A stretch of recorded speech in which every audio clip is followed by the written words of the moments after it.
মাত্র ৩০ টাকা দিয়ে বিমানে ওঠার জন্য আজকে আমরা চলে গিয়েছিলাম বাংলাদেশ বিমান বাহিনী জাদুঘরে। এই বিমান বাহিনী জাদুঘরটি আগারগাঁও মেট্রো স্টেশনের পাশেই অবস্থিত। প্রতি ৫০ টাকার টিকিট কেটে আমরা সবাই ভিতরে চলে এলাম। এখানে এসে ছোট বড় অনেকগুলো বিমান দেখতে পেলাম। প্রথমবার এত কাছে থেকে বিমান দেখতে পেয়ে আমার তো খুবই ভালো লাগছিল। এখানকার পরিবেশটা খুবই সুন্দর। আমাদের মতন অনেকে এখানে এসেছে।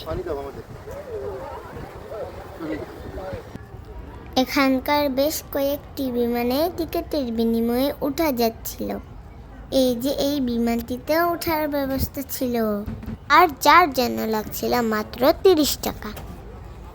আমরাও বিমানে উঠবো, তাই তো চলে এলাম এই বড় বিমানের কাছে। আজকে আমি জীবনের প্রথম বিমানে উঠতে যাচ্ছি। যদি এটা প্রদর্শনী বিমান ছিল, তবুও আমাদের খুব ভালো লেগেছিল।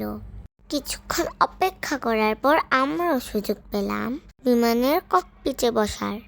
আমার ভাইয়া তো বিমান উড়ানোর জন্য ব্যস্ত হয়ে পড়ল। ওকে তো একদম ঠিক পাইলটের মতনই লাগছিল।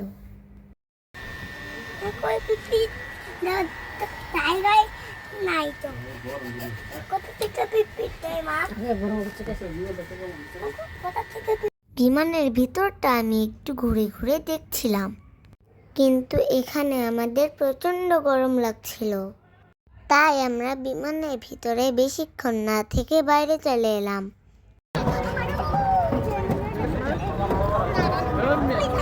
এই জাদুঘরের এক পাশেই ছিল বাচ্চাদের জন্য বিশাল বড় একটি পার্ক। মাত্র ১০ টাকার টিকিট কেটে আমরাও পার্কটির ভিতরে চলে এলাম। পার্কের ভিতরে অনেক খেলার ব্যবস্থা ছিল, যেগুলোতে খেলতে আমার খুবই ভালো লাগছিল।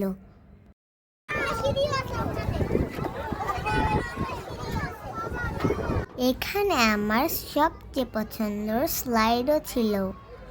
স্লাইড করতে আমার খুবই ভালো লাগে, তাই তো আমরা প্রথমেই স্লাইড করতে চলে এসেছি।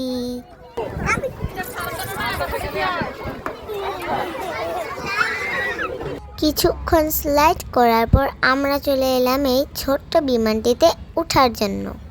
এটা ছিল একটা ছোট্ট সাইজের রকিং বিমান। বিমান বাহিনীর জাদুঘরে এসে আমার তো খুবই ভালো লেগেছে।